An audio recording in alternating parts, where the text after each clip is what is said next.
The scorching July sun beat down mercilessly on the rolling plains of Texas, as a dust cloud billowed on the horizon, bringing with it a rumble of hooves and the unmistakable clatter of wagon wheels.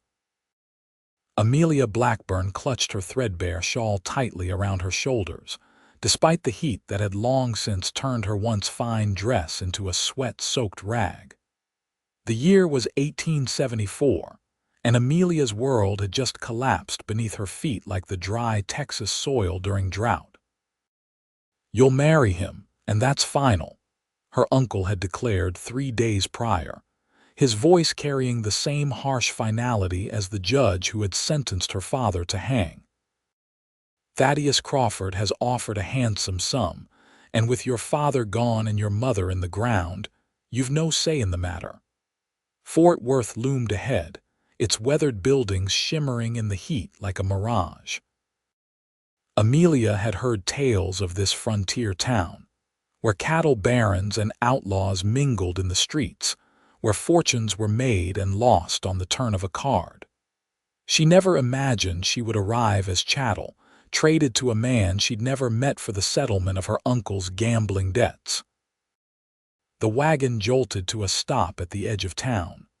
Uncle Jeremiah spat a stream of tobacco juice into the dust. "Get out, girl. Your new husband awaits at the church."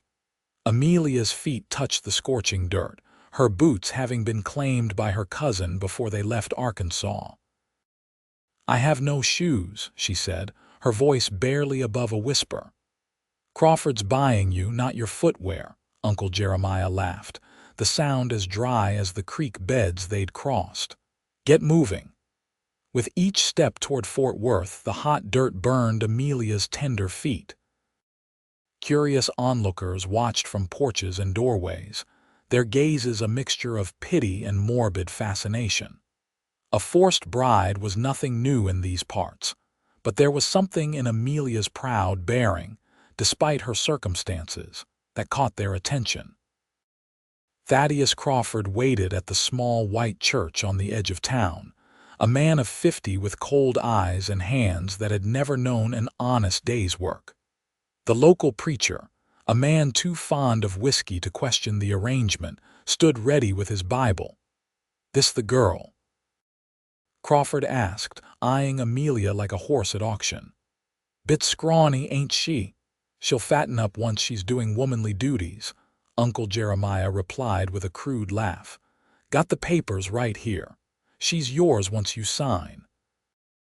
Amelia stood motionless, her blue eyes fixed on some distant point beyond the church, beyond Fort Worth, beyond Texas itself. Her father, for all his faults, had taught her to read and write, had filled her head with stories of brave women who charted their own course. Now she was to be sold like a steer at market. "I do not consent," she said suddenly, her voice carrying in the still air. Crawford's hand cracked across her face with lightning speed. "You'll learn your place, girl. I paid good money for you." Blood trickled from Amelia's split lip, but she didn't wipe it away. Instead, she spat at Crawford's feet, a small act of defiance that earned her another blow, this one sending her sprawling into the dust. "Best get her under control before the wedding," Uncle Jeremiah advised, pocketing the money Crawford had handed him. "She's got her father's stubborn streak."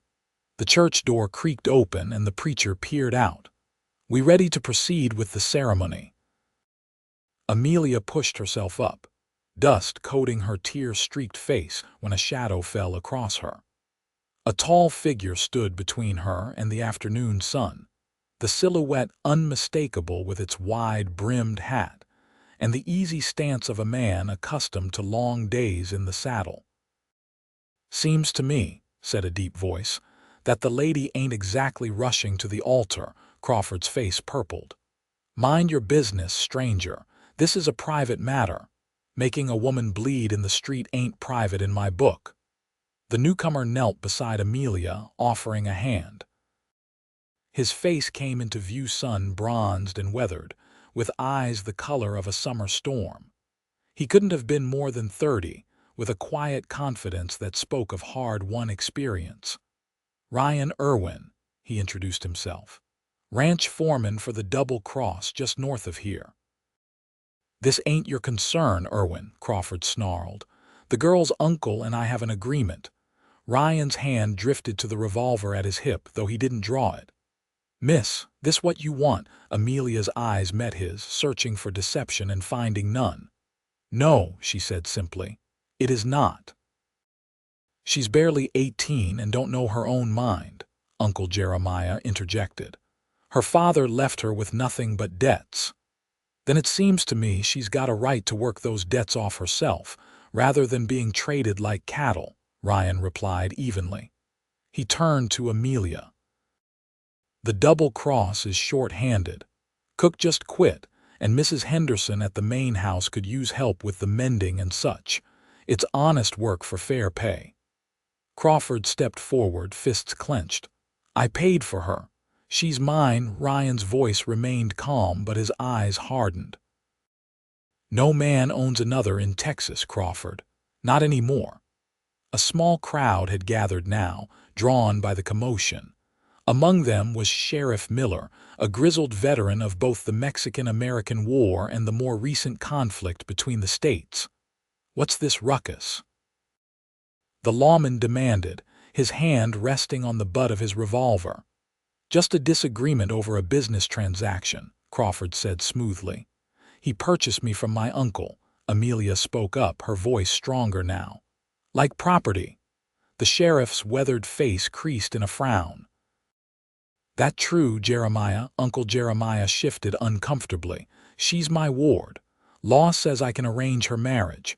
"Arrange, maybe. Sell, no." The sheriff spat into the dust. "That ain't legal in Fort Worth." "The girl's coming to work at the Double Cross," Ryan said firmly, "if she chooses." "Her decision, not mine, not Crawford's, and certainly not her uncle's." Amelia stood shakily, the hot dirt burning her bare feet. "I choose the Double Cross." Crawford's face twisted with rage. "I want my money back."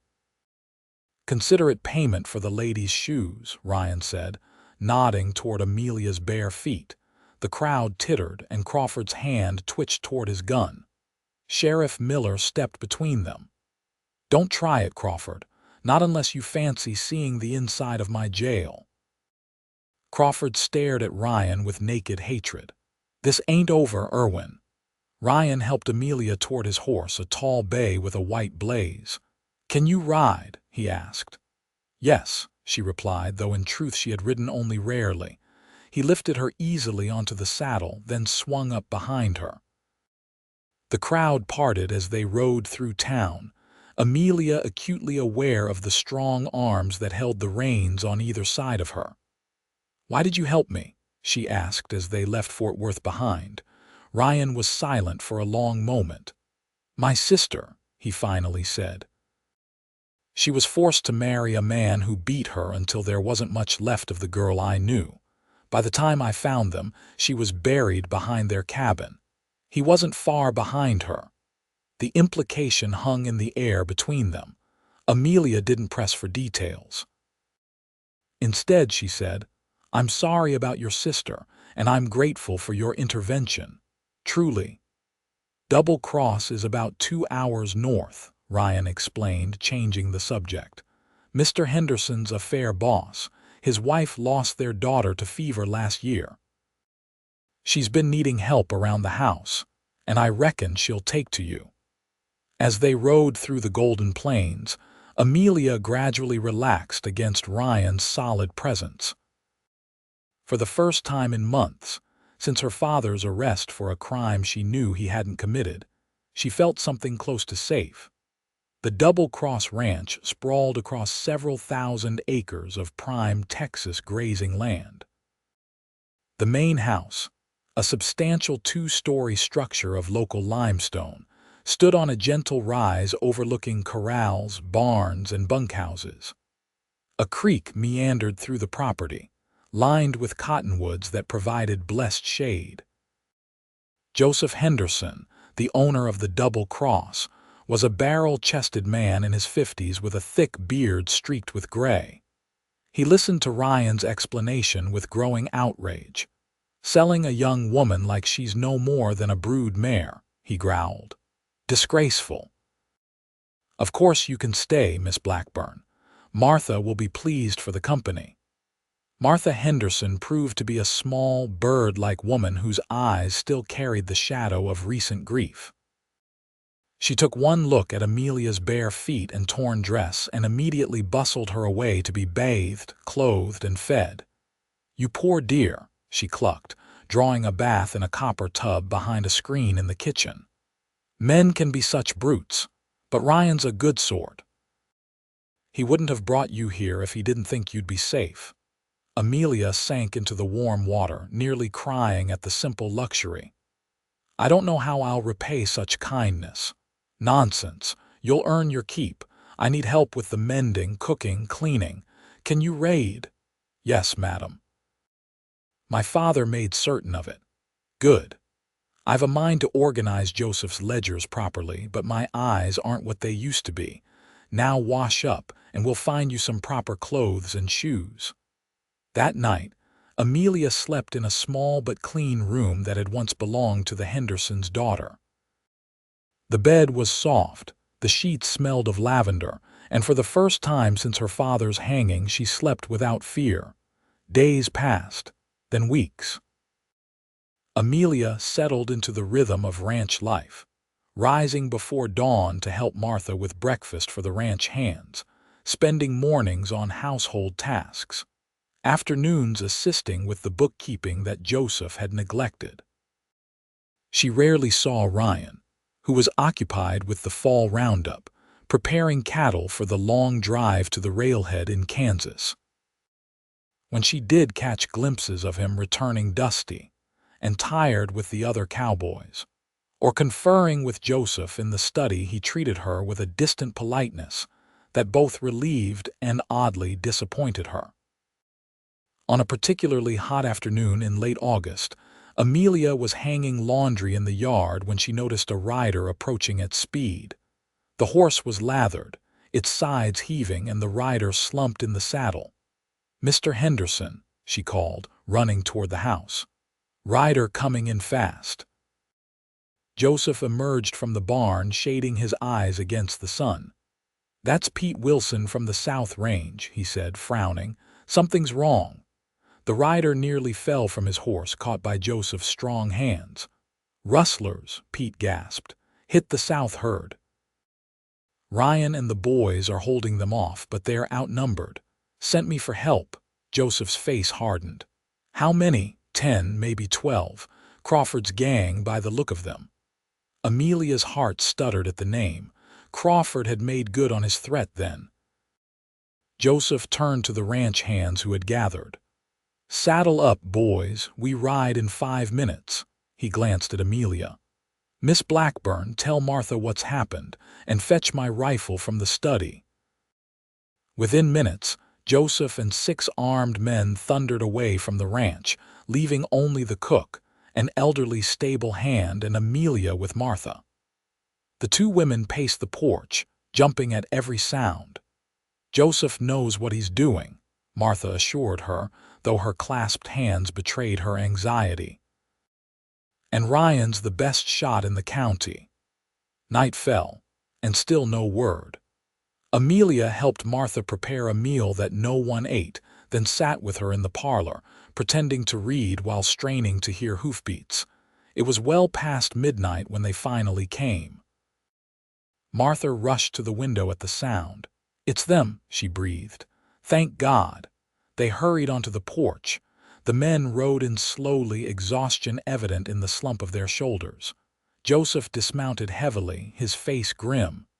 "We drove them off," he reported, embracing Martha. "Lost about 20 head, but it could have been worse." Amelia scanned the returning riders, her heart sinking when she didn't see Ryan among them. "Where's Mr. Irwin?" she asked, trying to keep her voice steady. Joseph's expression darkened.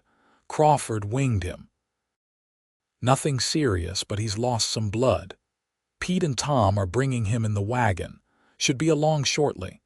Martha sprang into action. Amelia, help me prepare the guest room downstairs. We'll need hot water, clean bandages, and my medicinal kit.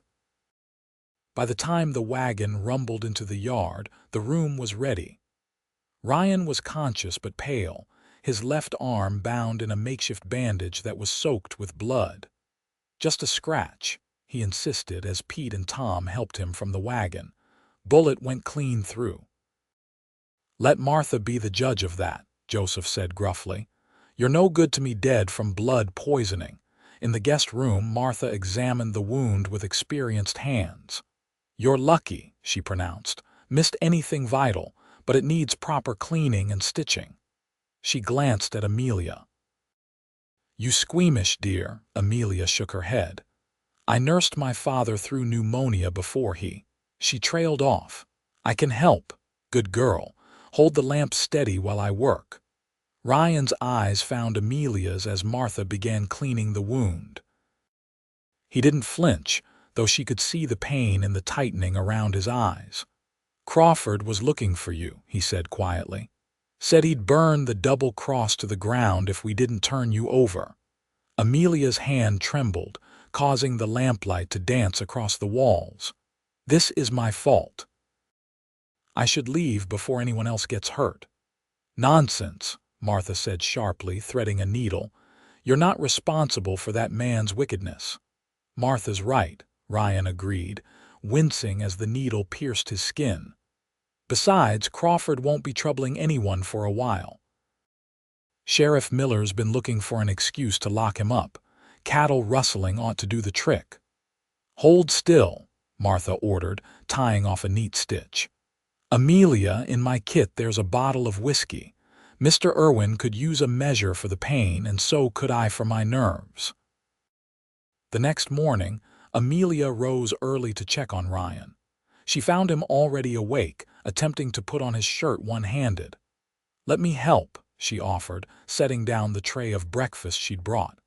"I can manage," he insisted, then grimaced as the movement pulled at his stitches. "Clearly," Amelia said dryly. "Now stop being stubborn before you tear Martha's fine needlework." Reluctantly, Ryan allowed her to ease the shirt over his injured arm. Amelia tried not to notice the breadth of his shoulders or the way the early morning light played across his tanned skin. "Crawford got away," Ryan said abruptly. "4 of his men were captured, but he slipped past the sheriff's posse." Amelia's hands stilled. "He'll come back." "Probably, but not alone and not soon. He's lost too many men and the sheriff's got the territory alerted." Ryan caught her wrist as she adjusted his collar. "I won't let him hurt you, Amelia. I promise you that." The intensity in his gray eyes made her breath catch. "You've already done more than enough, Mr. Irwin. I can't ask you to risk your life again." "Ryan," he corrected softly. "And you didn't ask. I offered." The autumn days grew shorter, and the nights carried a chill that spoke of the coming winter. Ryan's wound healed cleanly, though he favored the arm when he thought no one was watching. Amelia found herself seeking his company more often, bringing coffee to him in the stables or lingering after dinner when he discussed ranch business with Joseph. Martha noticed, of course. "That young man has eyes for you," she observed one afternoon as they prepared preserves for the winter. Amelia nearly dropped the jar she was filling. "I'm sure I don't know what you mean." "Don't you?" Martha smiled knowingly. "He watches you when you're not looking, and you do the same. He saved me from Crawford. I'm merely grateful." Gratitude doesn't make a girl blush when a man enters the room, or go walking to the creek every evening at the exact time he waters the horses. Amelia's cheeks burned. "It's nothing more than friendship. If you say so, dear." Martha sealed another jar. "Though I will say Joseph and I wouldn't object if it were more. Ryan's a good man, hard-working, honest. He'd treat a wife well. I'm not looking for a husband. Perhaps not. But sometimes the right person finds us when we least expect it." That evening, as Amelia walked her customary path to the creek, she found herself considering Martha's words. Was there truth in them? Did she harbor feelings for Ryan beyond gratitude? And did he feel anything for her beyond a protective instinct born of his sister's fate? She was so lost in thought that she didn't notice the rider until he was almost upon her. By the time she looked up, it was too late to run. Thaddeus Crawford dismounted, his thin lips curved in a smile that sent ice through her veins. Well, well, the runaway bride, all alone at last. Amelia backed away, her heart hammering. The ranch is just over the rise. If I scream, you won't live long enough for anyone to hear you, Crawford said pleasantly, drawing a knife from his boot. I've waited too long for this moment. You humiliated me in Fort Worth, cost me money and men. Now you'll pay. He lunged forward, but Amelia was quicker, dodging sideways and gathering her skirts to run. She made it 3 steps before Crawford caught her hair, yanking her backward with such force that she fell hard, the breath knocked from her lungs. Crawford stood over her, knife glinting in the fading light. I'm going to cut that pretty face first, then we'll see if Irwin still wants to play hero. A shot rang out, the sound echoing across the creek. Crawford staggered, a look of surprise crossing his face as he clutched his shoulder. Ryan emerged from the trees, rifle raised. Drop the knife, Crawford, he commanded. Crawford snarled, pivoting toward Ryan with the blade still in hand. Ryan's second shot caught him in the chest. He fell backward into the creek, the clear water blooming red around him. Ryan rushed to Amelia, helping her to her feet. Are you hurt? She shook her head, unable to speak, her whole body trembling. Ryan pulled her against him, his free arm tight around her waist. It's over, he murmured into her hair. He can't hurt you now.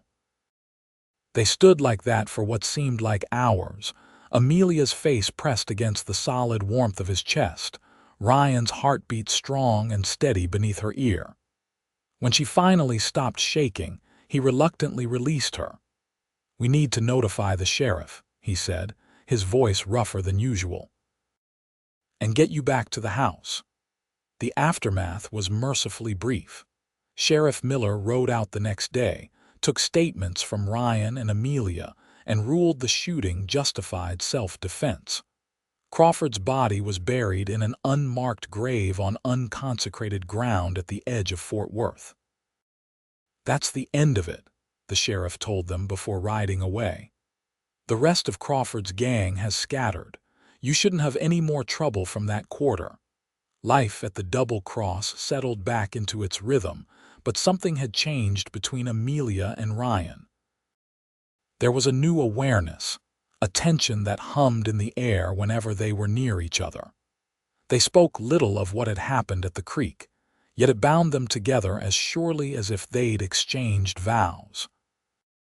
Winter came early that year, bringing ice storms that coated the plains in a glittering sheath. The cattle huddled in sheltered draws, the cowboys worked double shifts to keep them fed, and the main house became a haven of warmth and light in the gray landscape. On Christmas Eve, Joseph and Martha hosted a small gathering for the ranch hands and neighbors. The parlor was festooned with pine boughs and red ribbons, a rare luxury in that part of Texas. Martha prepared a feast that would have done credit to a fine hotel, and Joseph brought out bottles of good whiskey he'd been saving for a special occasion. Amelia wore her best dress, a deep blue wool that Martha had helped her sew. Her hair, usually confined in a practical bun, fell in loose waves down her back, secured with a ribbon that matched her dress. When she entered the parlor, conversations paused. Ryan, standing by the fireplace in a clean shirt and freshly pressed trousers, stared as if seeing her for the first time. Amelia felt a blush rise to her cheeks under his intense gaze. The evening passed in a blur of food, music, and laughter. One of the cowboys played a fiddle, and impromptu dancing broke out. Amelia found herself partnered with several of the ranch hands, each thanking her politely for the dance before returning her to her seat. Ryan didn't approach her until the gathering was winding down, most guests having departed and the remaining ones drowsy with food and drink. "May I have this dance, Miss Blackburn?" he asked formally, extending his hand. The fiddler, half asleep in his chair, roused himself for one last tune, a slow, sweet melody that seemed to fill the parlor with yearning. Amelia placed her hand in Ryan's, allowing him to lead her to the center of the room. They moved together as if they'd danced 100 times before, his hand warm at her waist, hers resting lightly on his shoulder. The other guests faded away until it seemed they were alone in the world, bound by nothing but music and the space between their bodies. "I never thanked you properly," Amelia said softly, "for saving me, twice now." Ryan's grip tightened almost imperceptibly. "You never needed to thank me, nevertheless, I am grateful." "Is that all you feel?" he asked, his voice so low she almost didn't catch the words. "Gratitude." Amelia's breath caught in her throat. "No," she admitted, "not only gratitude." The music ended, but they continued to stand close, neither willing to break the moment. "Amelia," Ryan began, but was interrupted by Joseph's hearty voice. "Come, everyone. Martha's made her famous eggnog for a final toast before we call it a night." The spell broken, they separated. Ryan's expression was unreadable as he followed her to where Martha was distributing small cups of the creamy beverage. Joseph raised his glass. "To family, both born and found. To the double cross and all who shelter beneath its roof. And to the new year, may it bring health and prosperity to us all." "Hear, hear," the guests responded, drinking deeply. As the gathering dispersed, Amelia slipped outside onto the porch. The night was clear and cold, stars scattered like diamond dust across the velvet sky. She wrapped her shawl tighter around her shoulders, her breath forming small clouds in the frosty air. The door opened behind her, and Ryan stepped out, carrying a blanket. "You'll catch your death," he chided gently, draping it around her. "I needed some air," she explained. "It was a lovely evening." "Yes, it was." Ryan leaned against the porch railing beside her, close enough that their arms nearly touched. "Joseph and Martha think of you as the daughter they lost." Amelia smiled. "They've been so kind, I can never repay them. They don't want repayment, they want you to be happy." Ryan turned to face her, his expression serious in the pale moonlight. "Are you happy here, I mean?" "Yes," she answered without hesitation. "More than I ever expected to be again after my father died." Ryan nodded, seeming to come to a decision. "I'm riding out tomorrow." The words hit Amelia like a physical blow. "Riding out? But where? Why?" "There's a parcel of land for sale just east of here. Good water rights, decent grazing. I've been saving for years, and Joseph's agreed to let me run some of my own stock alongside the double-cross herd." "Your own ranch," Amelia said, understanding dawning.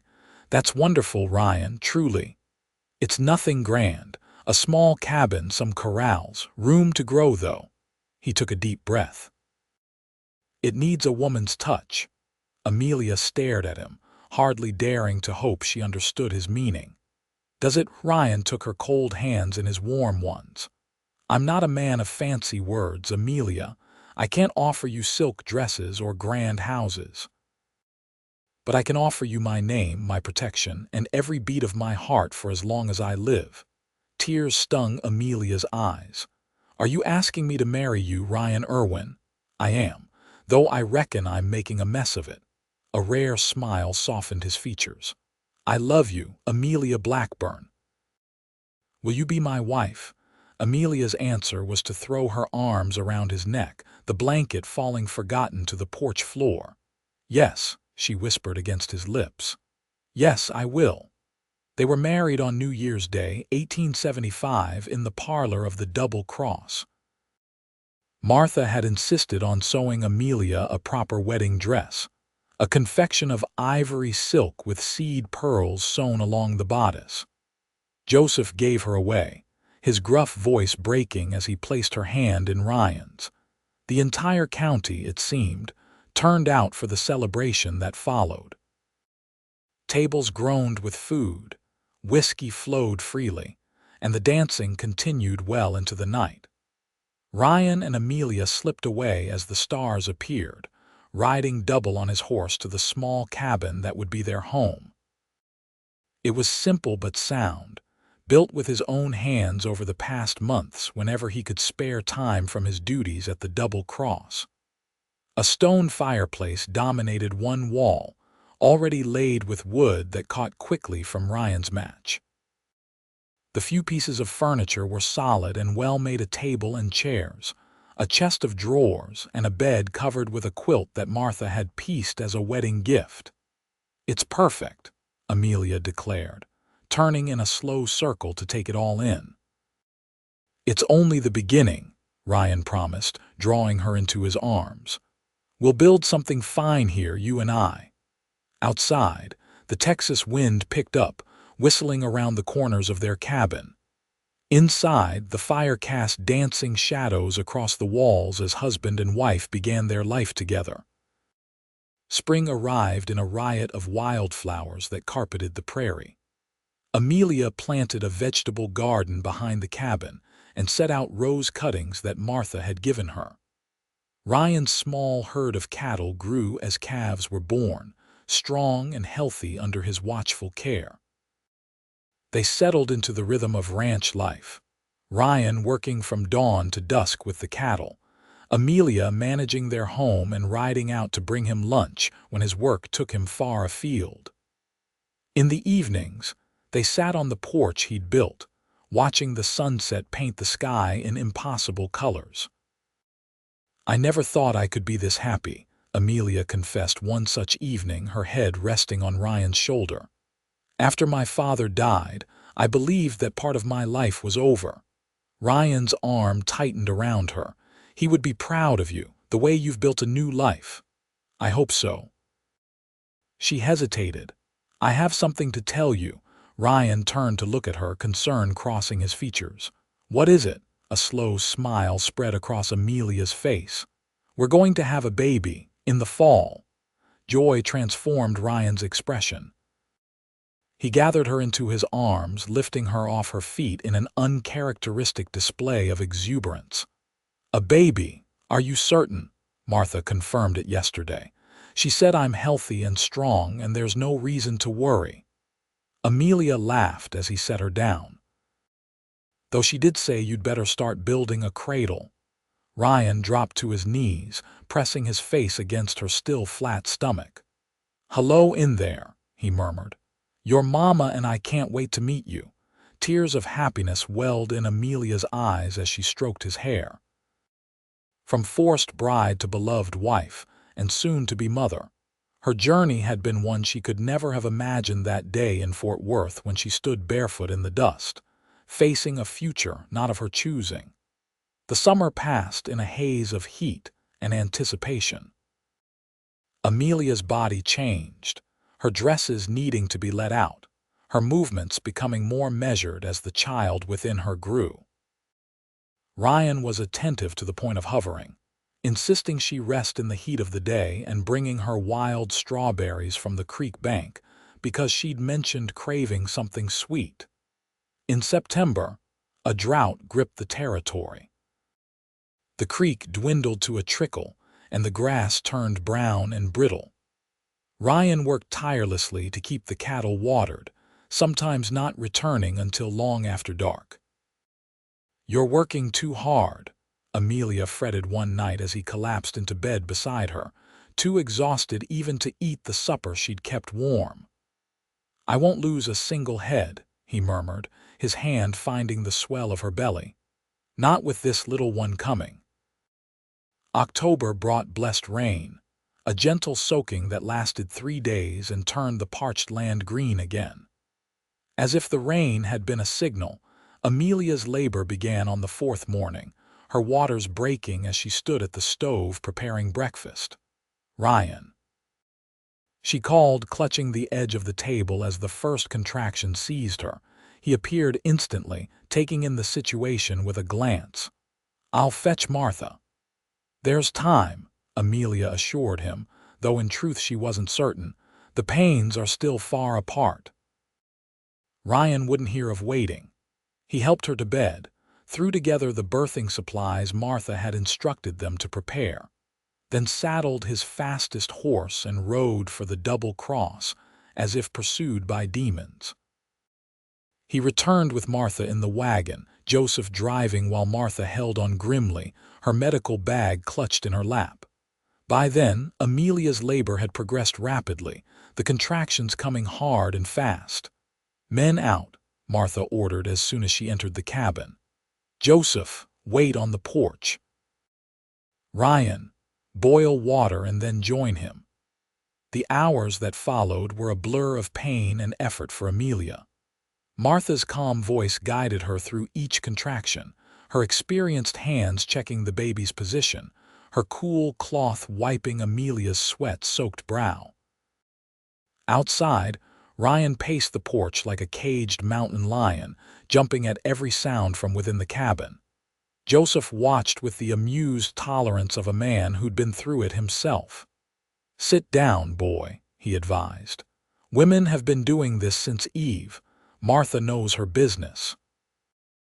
As the sun began to set, a new sound emerged from the cabin, the lusty cry of a newborn. Ryan froze mid-pace, his face a study in hope and terror. The door opened, and Martha appeared, her apron stained but her face wreathed in smiles. "You have a son, Ryan," she announced. Strong lungs, all his fingers and toes, and his mother's blue eyes. Ryan stumbled into the cabin as if drunk. Amelia lay propped on pillows, her face pale but radiant, a small bundle cradled in her arms. She looked up as he approached, her smile so full of love it nearly brought him to his knees. "Meet your son," she whispered, folding back the blanket to reveal a tiny face, red and wrinkled but perfect. Ryan sat carefully on the edge of the bed, reaching out a tentative finger to touch the baby's cheek. "He's so small." 7 pounds, 4 ounces, Martha corrected from where she was cleaning up. "A fine, healthy size." "What shall we name him?" Amelia asked. Ryan considered the tiny face. "What about James, after your father?" Tears welled in Amelia's eyes. "James Ryan Irwin. It's perfect." Martha shooed Ryan out again to help Amelia clean up and change the bedding, but soon enough the new family was settled. Joseph and Martha departed with promises to return the next day, leaving Ryan, Amelia, and little James alone in the cabin that suddenly seemed filled to bursting with new life and possibility. That night, as the baby slept in the cradle Ryan had crafted, husband and wife lay close together in their bed, whispering plans and dreams for their son's future. "I want him to have everything I didn't," Ryan said softly. "Education, opportunities, a legacy to inherit." "He already has the most important things," Amelia murmured sleepily. "A father who loves him, a home built with care, and land beneath his feet that belongs to his family." Ryan kissed her forehead. "And a mother who's the strongest, bravest woman I've ever known." As winter settled over the Texas plains, the small cabin glowed with warmth and life. James grew rapidly, his chubby fists reaching for everything, his eyes tracking his parents' movements with growing awareness. Ryan completed the addition to the cabin he'd begun when they learned of the pregnancy, giving them a proper bedroom separate from the main living area. Christmas came, and with it, Joseph and Martha bearing gifts, a rocking horse Ryan had commissioned in secret for when James was older, soft blankets Martha had knitted, preserves and baked goods to fill their pantry. "To think," Martha said as they sat around the fire after dinner, James asleep in her arms, "that just over a year ago Amelia arrived at the Double Cross with nothing but the clothes on her back. And now look at her," Joseph added proudly. "A proper Texas rancher's wife with the finest son in the county." Amelia smiled, watching Ryan stoke the fire. "I found more than safety at the Double Cross," she said softly. "I found a home, a family." Ryan came to sit beside her, taking her hand in his. "And I found the other half of my heart," he said, his voice rough with emotion.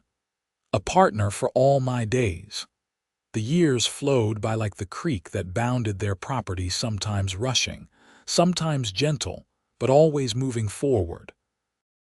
James was joined by a sister, Elizabeth, born on a spring morning when the wildflowers were at their peak. Then came Thomas, arriving in the depths of winter during a rare Texas snowstorm. The small ranch prospered under Ryan's careful management. The original cabin grew with each child, rooms added, a proper barn built, orchards planted. Amelia's roses climbed the porch railings, and her vegetable garden expanded to feed their growing family. James, at 10, was his father in miniature, serious and thoughtful, already able to rope a calf and ride like he'd been born in the saddle. Elizabeth, 8, had her mother's blue eyes and quiet determination, preferring books to dolls and often following Ryan on his rounds of the property. Thomas, at 5, was a whirlwind of energy, keeping Amelia on her toes from dawn to dusk. On a warm afternoon in the summer of 1886, Amelia stood on the porch, watching Ryan teaching James the finer points of breaking a young horse. Elizabeth sat on the corral fence, offering advice that made Ryan laugh and ruffle her hair. Thomas played in the dust nearby, his toy soldiers engaged in a complex battle. Martha and Joseph had passed away within months of each other 3 years earlier, leaving the Double Cross to Ryan and Amelia. They divided their time between the two properties now, expanding both with careful planning and hard work. "Mama, watch me," Thomas called, standing on his head in the yard. "Very impressive," Amelia responded, clapping her hands, "but perhaps not so close to the rose bushes." A cloud of dust on the horizon caught her attention. Visitors were rare, the nearest neighbor being 5 miles away. She shaded her eyes, trying to make out the approaching rider. "Ryan," she called. "Someone's coming." Ryan looked up, then lifted James from the young horse's back. "Take your brother and sister inside," he told the boy, his hand moving instinctively to the revolver he still wore when working the ranch. "It's probably just Mr. Peterson from town," Amelia suggested, though she gathered Thomas and shooed the children into the house as instructed. The rider came into view, a young man, barely out of his teens, riding a horse that had seen better days. He reined in at the gate, removing his hat respectfully. "Mr. and Mrs. Irwin," he called, "I've got a telegram for you from Fort Worth." Ryan relaxed slightly. "Come on in, then." The young man handed over a yellow envelope, accepting the cup of water Amelia offered with murmured thanks before riding away. Ryan opened the telegram, his expression changing as he read the brief message. "It's from a lawyer in Fort Worth," he said slowly. "Your Uncle Jeremiah is dead." Amelia sank onto the porch step. She hadn't seen or heard from her uncle since that day in Fort Worth 11 years ago. "What else does it say?" "He left you something. The lawyer wants us to come to Fort Worth to discuss the inheritance." Amelia's laugh held no humor. "Inheritance? The man sold me like cattle. What could he possibly have that I would want?"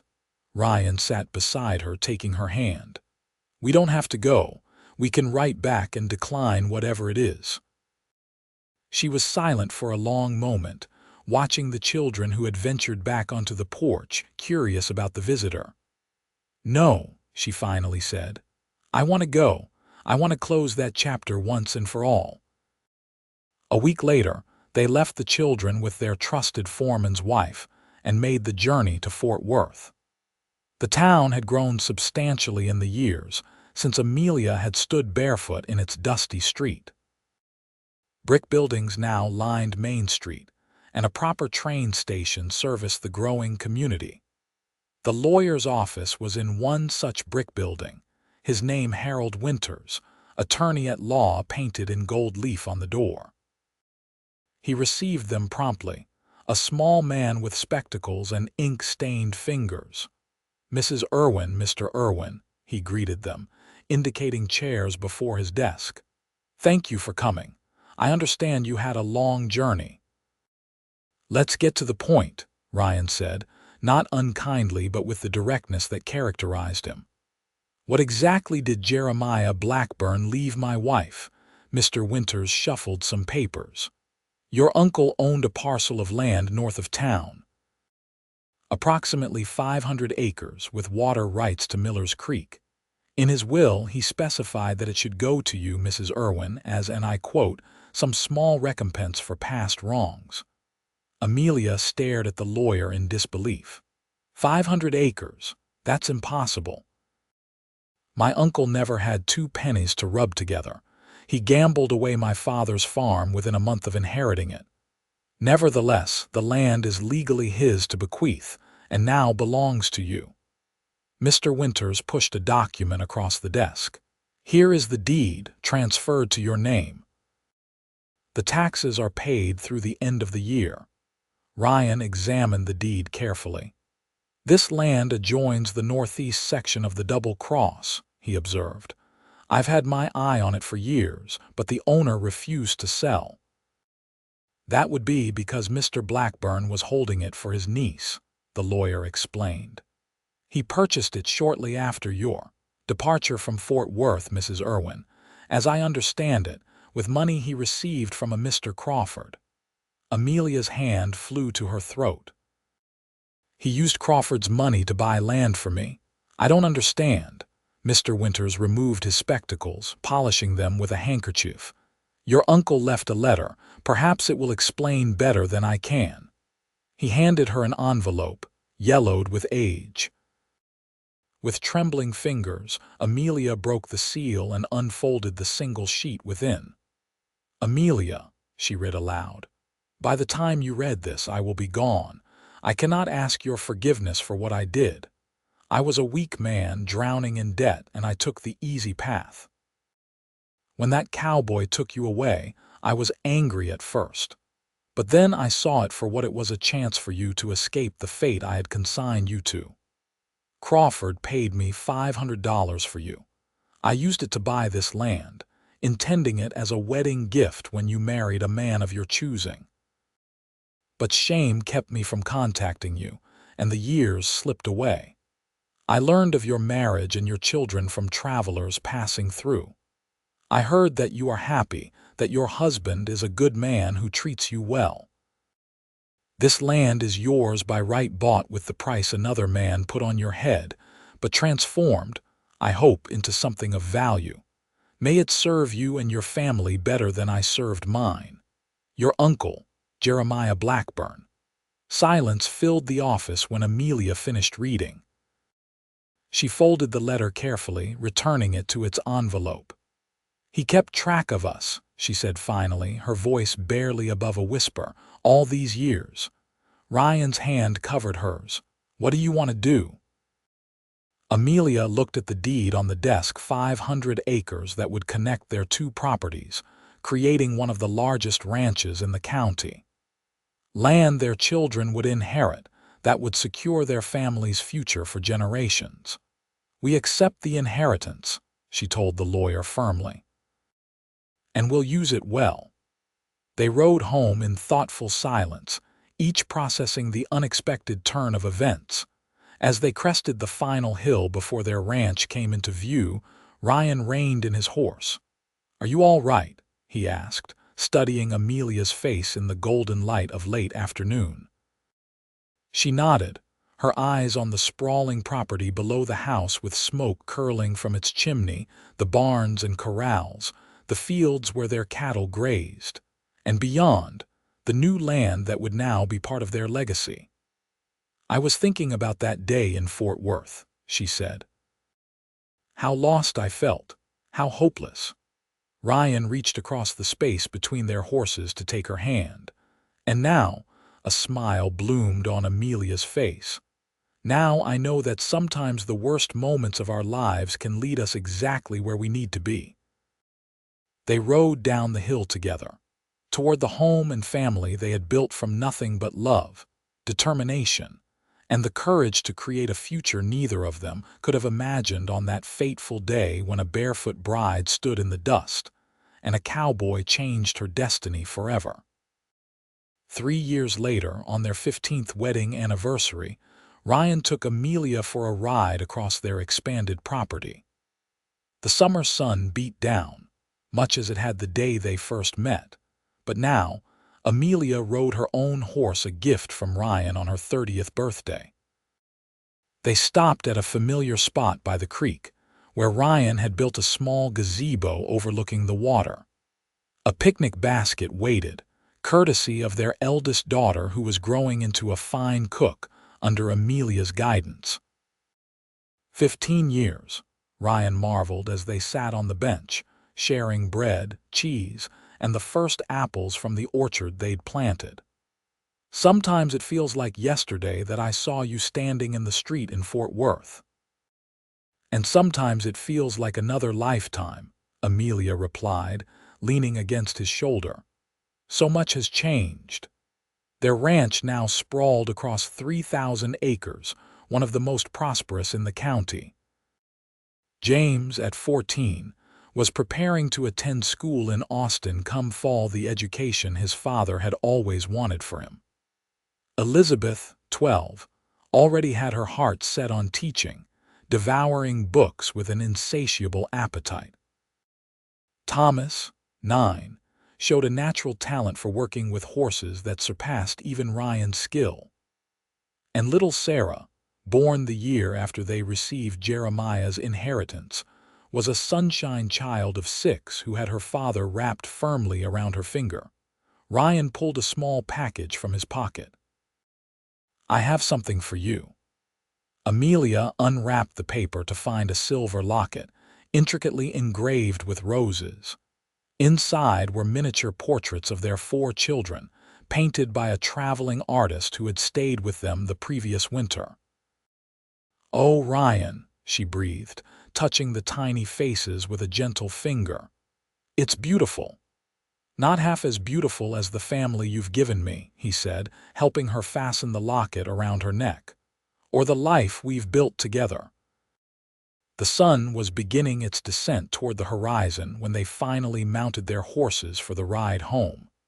As they passed through a meadow ablaze with late summer wildflowers, Ryan suddenly reined in. "What is it?" Amelia asked, noting the mischievous glint in his eye. Without answering, Ryan swung down from his horse and approached her. With a flourish, he removed his hat, the same wide-brimmed Stetson he'd worn for as long as she'd known him, now weathered by years of sun and rain. "What are you doing?" Amelia laughed as he reached up to help her dismount.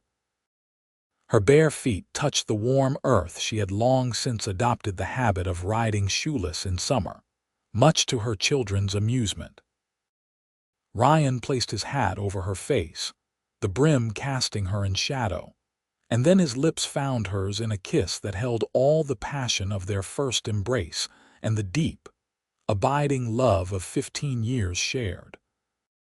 When he finally pulled away, leaving the hat still covering her eyes, Amelia's heart raced as if she were 18 again, being rescued by a stranger who would become her whole world. "What was that for?" she asked breathlessly as he removed the hat, returning it to his head with a grin. Ryan's eyes, the color of a summer storm, held hers. "Just reminding us both how our story began," he said softly, "and that every day I fall in love with you all over again." Hand in hand, they walked through the wildflowers toward their waiting horses, the setting sun painting the Texas sky in shades of gold and crimson. Behind them stretched their past, full of challenges overcome and joys discovered. Before them lay their future rich with promise and the legacy they would leave their children. And in that perfect moment, with the land they loved beneath their feet and the family they'd created waiting at home, Amelia and Ryan Irwin were exactly where they were always meant to be.